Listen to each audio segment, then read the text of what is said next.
ರಾಣಿ. ನಡಿಗೆ ಸಾಯಬೇಡ, ಕುಳಿತುಕೋ. ಇಂತಹ ಕಷ್ಟದಲ್ಲೂ ಇಷ್ಟೊಂದು ದಪ್ಪವೇ? ಅದು ಕನ್ನಡಿಗರ ಹುಟ್ಟುಗುಣ. ಹೀಗೆ ಜಂಬ ಕೊಚ್ಚಿಕೊಂಡ ಮೈಸೂರು ಮಣ್ಣು ಪಾಲಾಯಿತು. ಅದು ನಿಮ್ಮ ವೀರತ್ವದಿಂದಲ್ಲ, ವಂಚನೆಯಿಂದ. ಮೈಸೂರನ್ನು ಹಾಳು ಮಾಡಲು ಮರಾಠರನ್ನು ಹಾಳು ಮಾಡಲು ಮತ್ತೊಬ್ಬನನ್ನು ಎತ್ತಿ ಕಟ್ಟುತ್ತಾ ಇಡೀ ಹಿಂದೂ ದೇಶವನ್ನೇ ನಯವಂಚನೆಯಿಂದ ನುಂಗಲು ನಿಂತಿರುವ ನರಿ ಜಾತಿಯವರಲ್ಲವೇ ನೀವು? ಎಚ್ಚರಿಕೆ! ಕಿತ್ತೂರು ರಾಣಿ ಎದುರು ಕಪ್ಪ ಕೇಳುವವನ ನಾಲಿಗೆ ಸೀಳುವುದು. Insult insult! ರಾಣಿ ಸಾಹೇಬ್, ನೀವು ಕಂಪನಿಯ ಕಟ್ಟಳೆ ಮೀರುತ್ತಿದ್ದೀರಿ. ನಿಮ್ಮ ಕಂಪನಿಯವರಿಗೆ ನಮ್ಮ ನಾಡಲ್ಲಿ ನಿಲ್ಲಲು ಜಾಗದ ಭಿಕ್ಷೆ ಕೊಟ್ಟವರು ನಾವು. ಕಟ್ಟಳೆ ಮಾಡುವ ಅಧಿಕಾರ ನಮ್ಮದು. ಮನ್ರೋ ಒಪ್ಪಂದದ ಪ್ರಕಾರ ಕಿತ್ತೂರಿನ ಮೇಲೆ ನಮಗೆ ಅಧಿಕಾರವಿದೆ. ಏನಂದ್ರೆ ಕಿತ್ತೂರಿನ ಮೇಲೆ ನಿಮ್ಮ ಅಧಿಕಾರವಿದೆ? ಕಿತ್ತೂರೇನು ನಿಮ್ಮ ಅಪ್ಪ ತಾತಂದಿರು ಗಳಿಸಿಟ್ಟ ಆಸ್ತಿ ಏನು?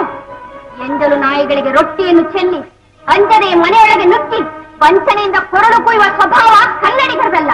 ಹೋಗು, ನಿನಗೆ ಜೀವದಾನ ಮಾಡಿದ್ದೇನೆ. ಚೆನ್ನಮ್ಮ, ನೀನು ಸಿಡಿಮದ್ದಿನ ಮೇಲೆ ಕುಳಿತು ಬೆಂಕಿ ಹಿಡಿದು ಆಟವಾಡುತ್ತಿದ್ದಿ. ಬದುಕುವ ಆಸೆ ನಿಮಗೂ ಇಲ್ಲ, ನಿಮ್ಮನ್ನು ಉಳಿಸುವ ಆಸೆ ನಮಗೂ ಇಲ್ಲ. ಹೋಗು. All right.